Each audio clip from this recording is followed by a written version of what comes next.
It's 3 o'clock, and welcome to everybody. I hope you can hear me.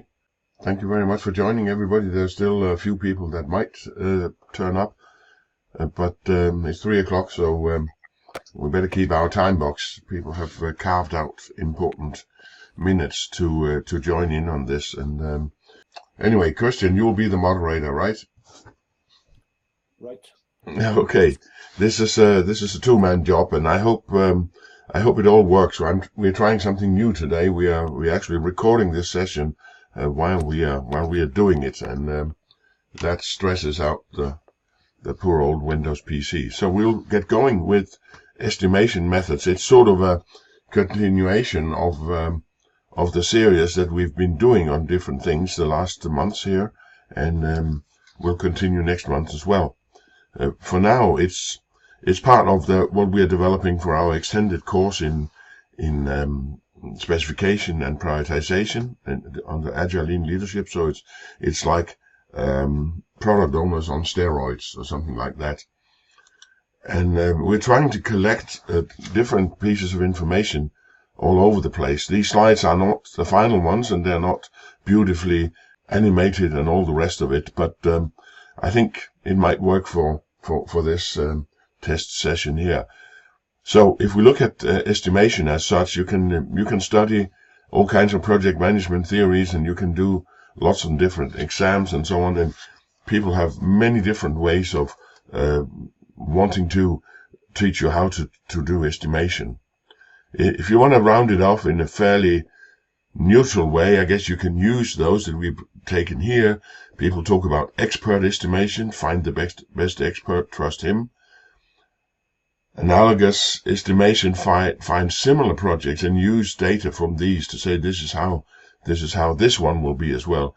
And what they call parametric estimation is concrete statistical data from known projects and apply them. And then there's the proverbial 3-point estimation called PERT estimate, where people provide 3 estimates: most likely, worst case, best case, and the final estimate is then a weighted average. And finally, the bottom-up estimation, which most people seem to think that's what you have to do, a total breakdown into the smallest possible task and then aggregating everything. When we look around and what we meet in real life, and especially what I've met the last 10 years as a Scrum trainer, has been people either subscribe to the expert version or the bottom-up version. Either we just pick an expert, Joe knows how to do it, let him put a number into the quote or into the budget, or otherwise we have an elaborate process of trying to get to the smallest possible increment and then estimate these and adding it. Here's what we're proposing to do instead. Of course, it's not something we invented, but it's very much based on the planning poker idea and the ideas behind it.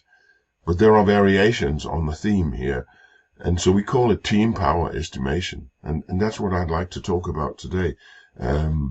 How these different methods share something in common and how they work when you have teams to do it. So, of course, estimation or planning poker was a background of this, and it's somewhat similar to analogous and parametric estimation because it's based on experience. As some of you may recall, estimation poker takes for granted that the team has a certain set of reference stories or items that they compare with. The new thing they're estimating is held up against known entities, and we try to quantify and say this is approximately that much bigger than the other one. It also draws on the theory that is called wisdom of crowds, and you can Google it and you can find it and read about it. Sort of a semi-scientific approach, and people argue a lot about it because there are also the complete stupidity of crowds.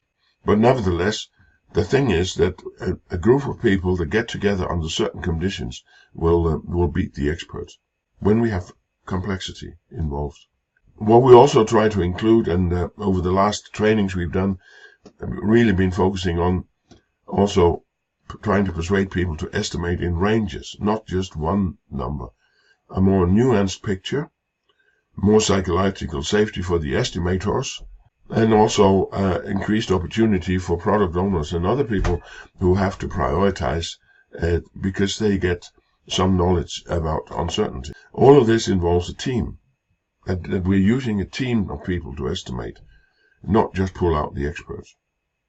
And also, we're claiming that when you do this, for example, planning poker, you don't just do it for getting the number or the two numbers, but you do it because it's a work group method that, if not forces, but at least nudges people in the direction of increasing their understanding. And another thing that we can take from Daniel Kahneman, the Nobel Prize winner, is that we have so many difficulties in being logical about our decisions. We fall into cognitive bias pits. And the thing is that when we do it this way, with a group of people that trust each other, that dampens our tendency to go off the rails, so to speak, and come up with completely wild numbers. We'll move on, and of course there should be something about complexity. There always is. Good old Dave Snowden. He has improved or extended his diagram a little bit with the green stuff on here, and it gives a sort of an extra dimension. But apart from that, there are the domains that I probably talked to all of you about, with the complex domain being the intriguing one, because the obvious and the complicated we are familiar with, and the chaotic is not really the theme for this discussion here. What Snowden has extended this with is the disorder in the middle, where you don't know where you are. So that's confusion. That's where people end up applying wrong strategies because they haven't realized the nature of the things they're dealing with, the cognitive nature. The next thing is the zone of complacency, where if you rely too much on your rules and your regulations and your best practices and so on, you can trust it so much that you stop listening for the weak signals of change, and in a crisis you fall down the well-known cliff down into chaos. And as usual, we can mention Nokia and Kodak and those companies who more or less have done that. What Snowden has added is also this, what he called the liminal area between complex and complicated. It's almost something of its own, because that's where you balance. You have the balance of experimentation and analysis, and you do it all in a mix. And the claim is that that's really the Agile territory. That's where Scrum and other Agile methodologies really shine. And finally, he's introduced sort of the shallow dive into chaos, a managed dive where you relax all constraints, and that's what you use for innovation. So that's where you find design thinking and things like that down there, where you try to say anything goes, but in a controlled manner, and so that you can get back again. But the point is here, up here we have a stable dynamic, and this is where Agile and Scrum and so on really shine. That's where we have a fairly high content of complex, a mixture of complex and complicated, and of course there will be the obvious involved as well, but that's where the estimation also really becomes important. And if we move forward from that, if we look at this in the Cynefin or complexity perspective, then we would say that the expert estimation is up here. That's where we're deeply convinced that it's totally expert-driven, deep into complicated territory. The expert knows everything, the rest of us knows nothing, and obviously the clever thing is to ask him then. And we would also say that the bottom-up estimation is probably round here, in between the obvious and the complicated, where we have sufficient knowledge to break stuff down into small tasks and actually count and add it up, and it is totally reasonable if that's your situation. Analogous estimation could be there, parametric perhaps there, 3-point there. Not that easy to pinpoint, but the point is that what we're talking about, where all the variants of estimation poker and so on fit in, is really up here at the top. And that's where I would claim that we have the possibility of a detailed team power estimation. like estimation poker. And down to the left, or almost down to chaos, deep into complex, where we have very, very little knowledge. We run parallel experiments. It's very hard to predict the results. And you can only do it very, very roughly. So maybe t-shirt estimation or very rough estimation is possible, but not more really. You just have to go step by step and see how it evolves.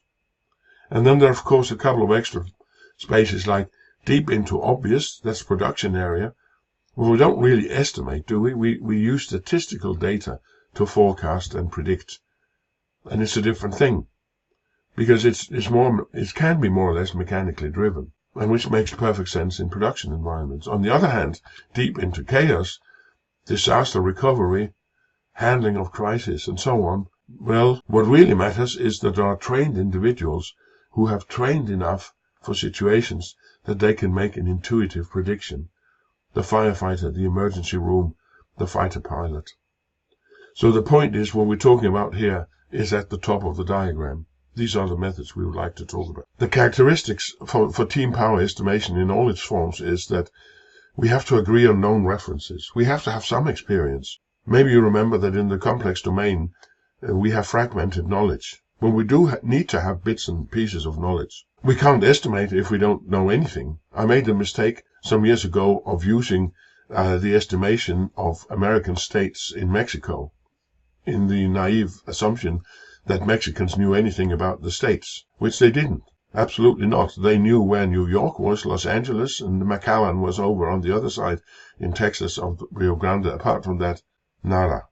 And so, of course, estimation doesn't work. You need to have known references and some knowledge. You need to have dialogue to raise common understanding, and without valuation, so that you avoid anchoring bias. So you need to have, first of all, common understanding, open discussion, but don't pass judgment. Don't say any idiot knows that this is as big as that, and so on. You have to visualize or speak your judgment independently, if at all possible. Open for discussion, challenging views, and then do it again. Now, after you've collected information, feedback, people have told you what they know and why they judge the way they do. Okay, everybody does it again. Say, did that change my opinion? I heard some clever people give more information. And then I strongly recommend that we use a range. Best estimate, roughly a 50% estimate, and worst case, a 90% estimate, saying if we estimate size of work with 90% certainty, it's not worse than this. And then we have to do it fast. In the theory of this, you can find that for this to work, you have to have a wise crowd. How do you get a wise crowd? You have to have this diversity of opinion. And people should contribute. That means in estimation poker, they should not just throw the question mark. As it's said here, even if what they have is just an eccentric interpretation of facts, it's better than nothing. Independence, people shouldn't be dominated. You shouldn't have the alpha males, or even worse, the alpha females dominate the estimation. People should have independent opinions and dare to voice them.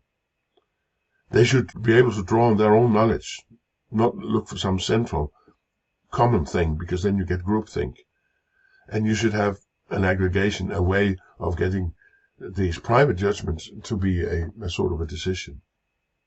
The benefits, if you do this right, is that most of the time this will converge. And if not, I mean, if you have something you're trying to estimate and it doesn't converge, well, that's an important knowledge to have as the product owner or the man in charge under all circumstances. If you estimate in a range, people are more prone to give you honest estimates. Whereas if they are forced to give a single number, they are more prone to sandbagging, to inflating it. If it's just to give other people what they think will keep them out of trouble. Because a range is, you can express that. We had a training a couple of weeks ago where a person from one of the biggest banks in Denmark said that this has completely changed the attitude in his teams, that he's gone to this, because people didn't fear giving an estimate, because they could express their uncertainty, which was what they were afraid of, being caught out. To just give one number, they're afraid of some manager picking it up and beating them over the head with it. Estimating a range also gives information about uncertainty. And obviously that can be used in prioritizations or calculations. There are some references here. I didn't completely finish it. This is just in time. So I will add some more references for you to look up and read if you want to go further. This was just supposed to be fast. So let's just look at some of the new things that we've brought out in terms of Agile Card, which quite amusingly also have sold extremely well on our website. So the traditional estimation or planning poker. Just a quick recap. Each team member have these deck of cards. Normally we use them so that everything up to 13 is for stories and within range of what we can do, and 20, 40, 100 is used for epics. They're just too big, but if they come out, they typically indicate that we need to break down further for a reliable estimate. PO explains the story, team asks questions, there's dialogue. When it quiets down, everybody shows their bet at the same time to avoid anchoring, and then we let the person with the most negative estimate defend his case first, and then the one with the most positive. So if that's about size of work, the biggest number is the most negative. If it's about business value, which is equally, if not more, relevant, of course it's the low number that is the negative. So you have to start accordingly. Because the person with the most negative can be prone to go back on his statement if he has already heard the positive one. When discussion quiets down, we pick up the card and we do another round. If it happens that the team can't reach a conclusion, then we may have to put it aside. Simple as that. So that's the classic estimation and planning poker. We're adding the range, the 50-90%. So after you've asked the team to give their best estimate, ask them to give their worst case estimate. So we get this classic little spreadsheet here, a photo shown of it, where we have a lot of 50-90% estimates. And out of that, of course, we can use a simple statistic formula to calculate the 90% effort of the whole bunch, which of course are less than the uncertainty on the individual one, provided that what we're estimating are independent entities. Because you win some, you lose some, and then some of the uncertainty evens out. That's why we promote the idea of estimating, for example, for a sprint, where there will be 8, 10, 12, 15 stories, or a whole release, or a whole project. And the final estimate will be much more precise than the individual one. But of course, it may also, as the orange line indicates, here's one that's the big stinker. That's the one we need to address. That's the one we need to work on because it has this high risk. That's the range, and you can use the range in all of these things here. One of the things you can do as well is you can use the t-shirt estimation. If people don't have the time to do the full game, or if we are deep into complex territory, maybe we reduce the outcome range even further, and we really only go for small, medium, and large. And of course, the occasional epic, extra large and XL large come out. And it's a way of settling for rough estimates. Can be done very quickly. Don't even need cards. You can use your hand if you want to select one of the 5. And when you do this, you're in a hurry for one way or another, one reason or another. And you look at the XL or the XXL and quickly look at them and say, can we split those quickly? If we can, all right, let's redo it then.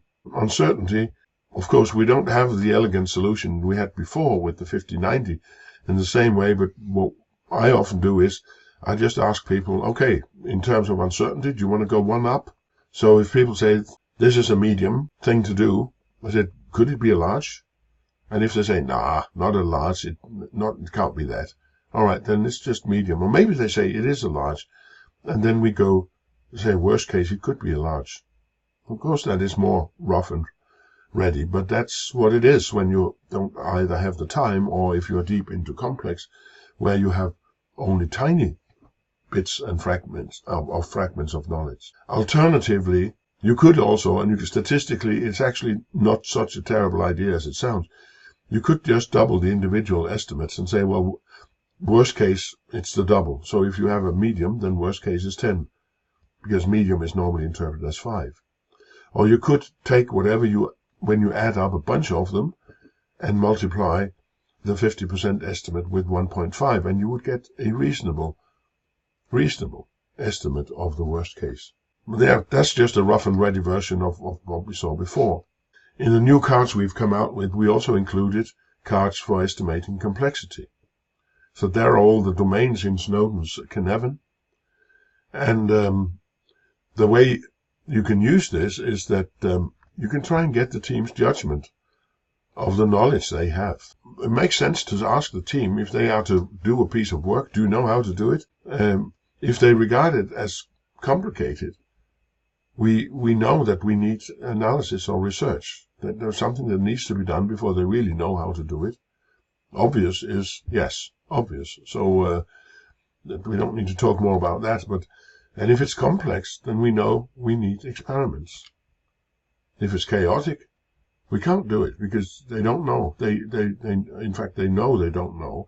We have to come at it from a different angle, ask a different team perhaps. It's also possible that this would be the situation equivalent to asking the Mexicans about the American states.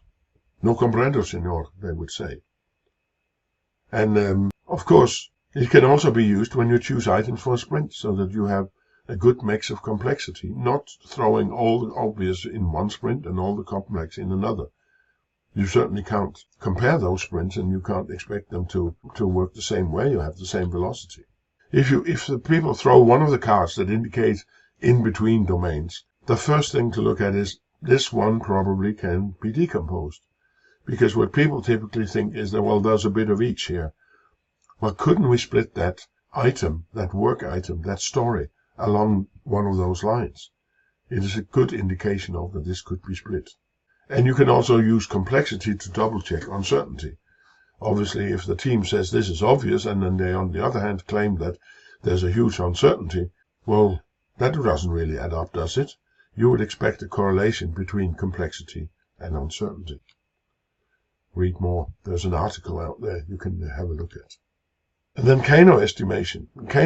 Professor Kano, there's an article we've written about him as well, but Professor Kano is a Japanese marketing guru, and his contribution has to do with business value. So you have a project or a product, and you have different features and qualities. And of course, we've for a long time have talked about business value, a quantified number. This one is twice as valuable as the other one.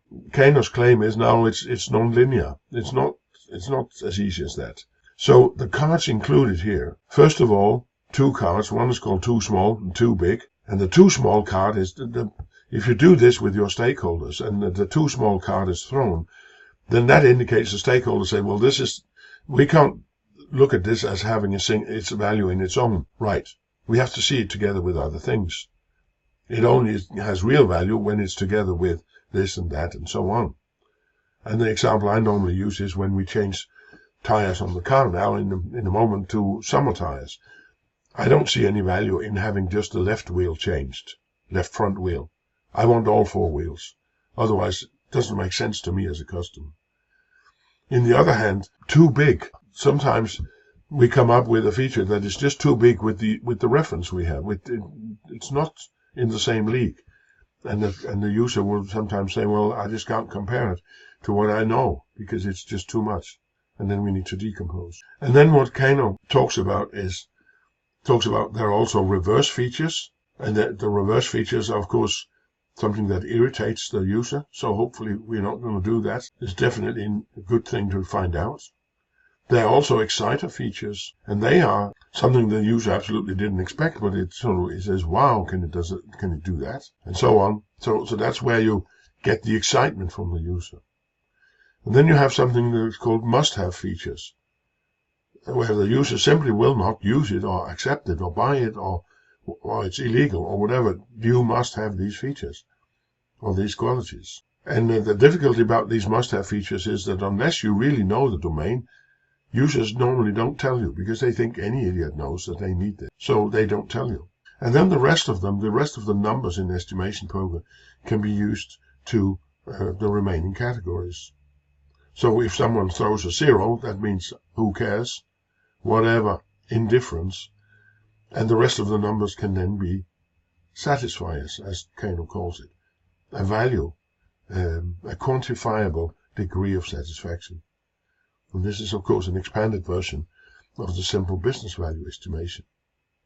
And remember, you can also estimate range on business value. You could consider something a satisfier and worst case or a lower value, or worst case even an indifferent or a reverse feature. Again, this is important to know.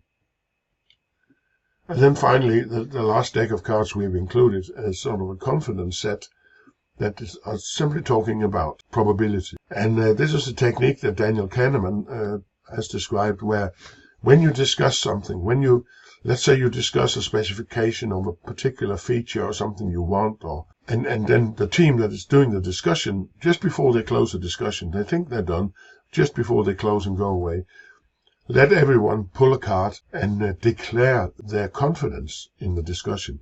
How sure are we that we actually have reached a common understanding of this?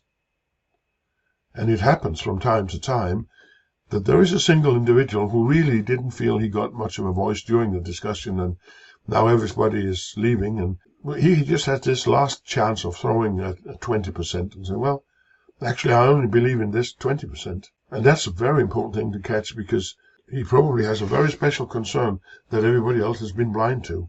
This is how you catch outliers and exotic observations that most people don't see.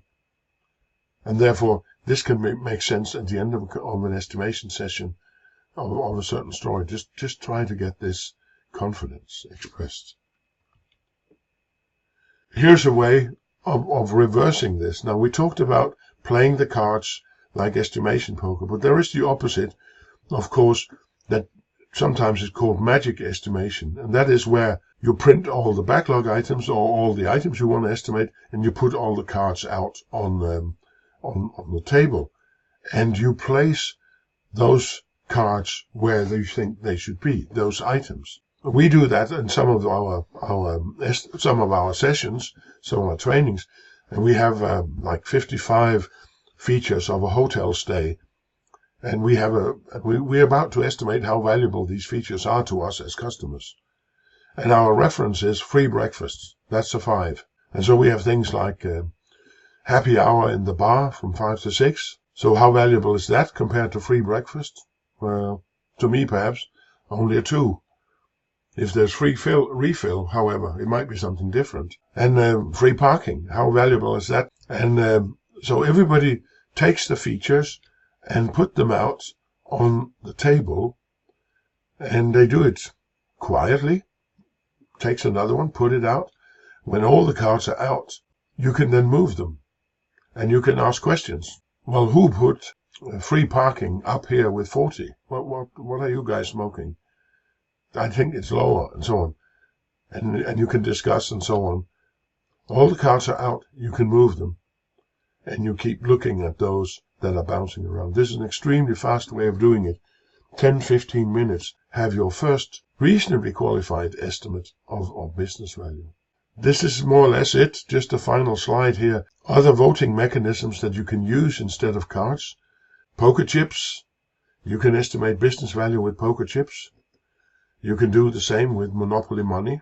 You can have people ask to write their initials on the Monopoly money, and when they put their money on a feature, you ask them, well, why is it so valuable to you? Please explain the rest of them, why this is valuable. If you have a large crowd, you can have dot voting.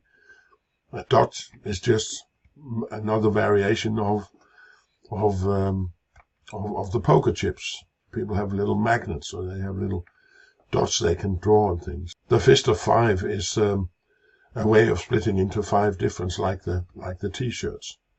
So these are just different techniques, but of visualizing, of speaking the verdict, so to say. But it's all more or less the same criteria. So yeah, with this, I think I'll rest my case and see if there's any questions